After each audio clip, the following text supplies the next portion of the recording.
6 मार्च 2024 को साक्षरता कल्याण समिति के द्वारा एक अनशन का आयोजन किया जाता है। ये अनशन निदेशालय कार्यालय के बाहर किया जाता है और इस अनशन की जो अध्यक्षता थी वो श्री सत्यवान वर्मा जी के द्वारा की जाती है।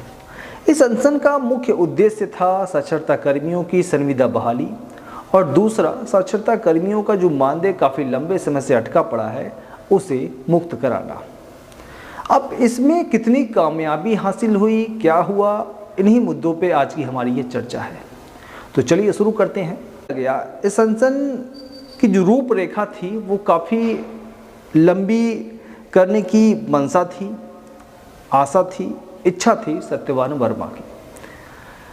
बशर्ते जो भी बात रही हो, लेकिन चूँकि जो साक्षरता कर्मियों की संविदा बहाली है वो 2018 में ही क्लोज कर दी गई थी और ये जो वर्ष चल रहा है ये 2024 चल रहा है और ये मार्च का महीना है, तो कह सकते हैं लगभग 6 साल होने को है। और इन 6 सालों में साक्षरता कर्मियों ने काफ़ी कुछ देखा, जूझा और इन 6 सालों में कितने नेता आए और चले गए, लेकिन एक नेता जो कहीं न कहीं आर्थिक समस्याओं से भी जूझ रहा है, कहीं न कहीं वो हर परिस्थिति, पारिवारिक परिस्थिति हो या फिर सामाजिक परिस्थिति हो, उससे भी जूझ रहा है और इसके बावजूद वो अपने कर्तव्यों की निष्ठा को बनाए रखने के लिए लड़ रहा है, जूझ रहा है। और इस उद्देश्य से उसने 6 मार्च 2024 को एक अनशन का आयोजन किया। उस अनशन के दिन एक निर्णय भी निकल के आता है।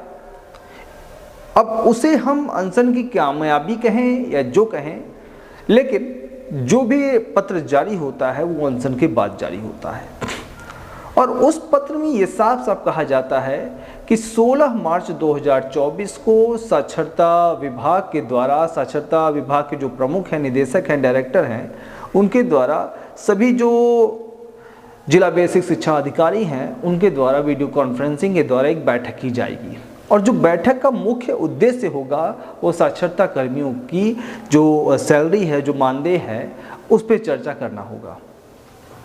ऐसा क्यों मैं कह रहा हूँ? आप देखेंगे कि काफ़ी लंबे समय से जो सेवा बहाली है, जो उनका मानदेय है, उस पर चर्चाएं चल रही हैं। लेटर भी निदेशालय के द्वारा जिला बेसिक शिक्षा अधिकारियों को काफ़ी कितनी बार दिए जा चुके हैं, लेकिन हर बार जो डाटा है वो जिला बेसिक शिक्षा अधिकारियों के द्वारा निदेशालय को उपलब्ध नहीं कराया जाता।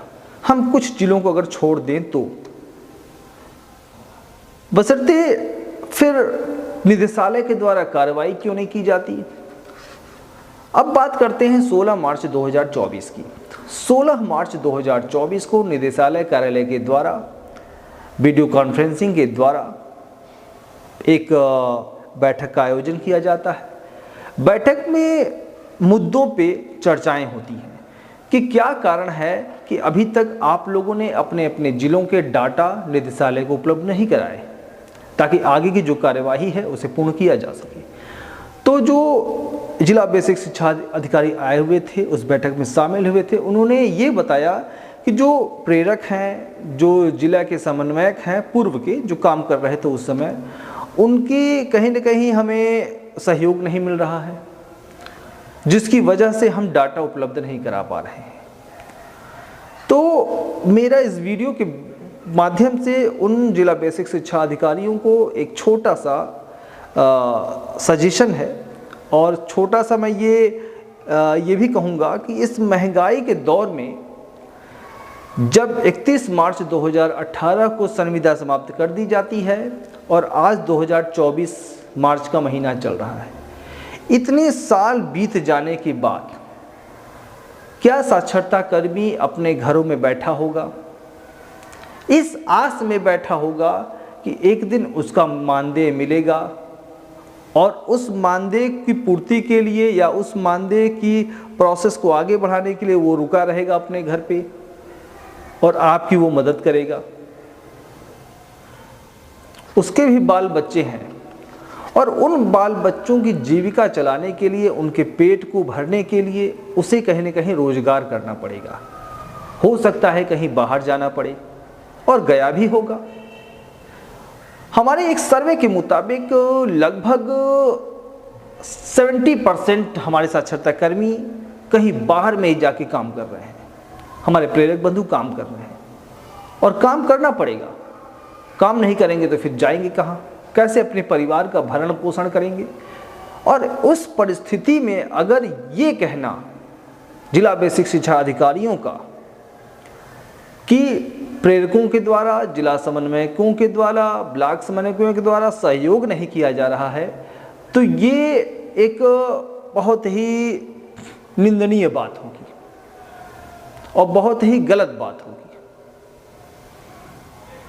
जितना सहयोग साक्षरता कर्मियों ने, जितना सहयोग किया अपने समय में, और जहां तक डाटा की बात है, जब तक उन्होंने काम किया 31 मार्च 2018 तक उन्होंने काम किया, अपने सभी काम का ब्यौरा उन्होंने उपलब्ध कराया।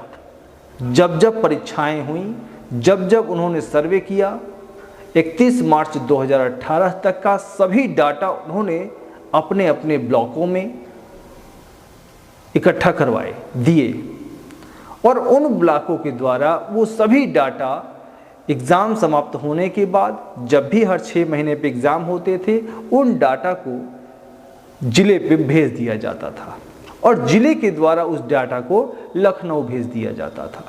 तो फिर ये सर्वे का जो ड्रामा चल रहा है, ये क्यों चल रहा है? क्यों इस तरह साक्षरता कर्मियों को परेशान किया जा रहा है? और क्यों अपनी नाकामियों को जो शासन प्रशासन है वो साक्षरता कर्मियों के ऊपर थोप रही है? क्यों यह स्वीकार नहीं करती कि गलती उसकी खुद की है? आज भी अगर हम बताएं, आप सभी जो अगर हमारी इस वीडियो को देख रहे हैं, तो आप अपने अपने जिलों में आप पता कर लें, साक्षरता की जो योजनाएं हैं आज भी वो संचालित हैं, चल रही हैं,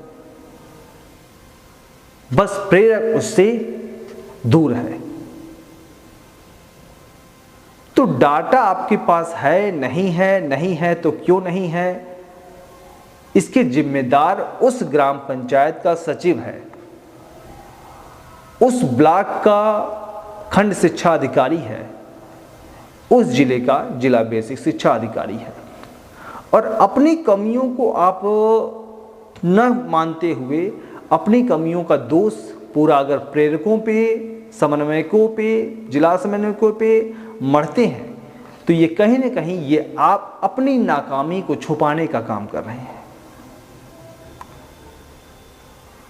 तो मेरा ये वीडियो बनाने का जो मूल उद्देश्य यही था कि हमारे साक्षरता कर्मी भाई बंधु, आप अगर इस वीडियो को देख रहे हैं तो आप बखूबी समझ लें कि आपके साथ एक पूरा छल किया जा रहा है, और छल की जो रूपरेखा तैयार की जा रही है, ये सिर्फ कागजों तक ही सीमित रखी जा रही है। कभी भी आप इस तारीख पे तारीख वाले जो संवाद हैं, इससे आप निकल ही नहीं पाएंगे, क्योंकि ऐसी रूपरेखा उन्होंने तैयार कर ली है। और जहाँ तक आमरण अनशन की बात है, जहाँ तक अनशन की बात है, तो सत्यवान वर्मा जैसे लोग आएंगे, अपना कर्तव्य निभाएंगे और फिर उठ के चले जाएंगे, लेकिन पहल उनका साथ आपको देना पड़ेगा। क्योंकि जब कोई व्यक्ति आपके लिए खड़ा हो रहा है, तो आप इस पहल में कंधे से कंधा मिलाकर साथ चलें। और जो एक दिन का जो ये कार्यक्रम होता है और एक दिन में ही समाप्त कर दिया जाता है, इसे तब तक डटकर लड़ा जाए जब तक कि आपको आज़ादी न मिल जाए, जब तक आपको आपकी सैलरी न मिल जाए, जब तक आपको आपकी संविदा बहाली न मिल जाए, तब तक आपको डट के रहना है। तभी शायद आप अपने हक को पा पाएंगे और जो 30 से 40 महीने का आपका मानदेय है आपको मिल पाएगा। क्योंकि इसका एहसास कभी भी उन अधिकारियों को नहीं होगा जो अपनी एक दिन की सैलरी कट जाने पे मछली की तरह तड़पड़ा जाती हैं। नमस्कार, आप देख रहे हैं गिरधर दास ऑफिशियल।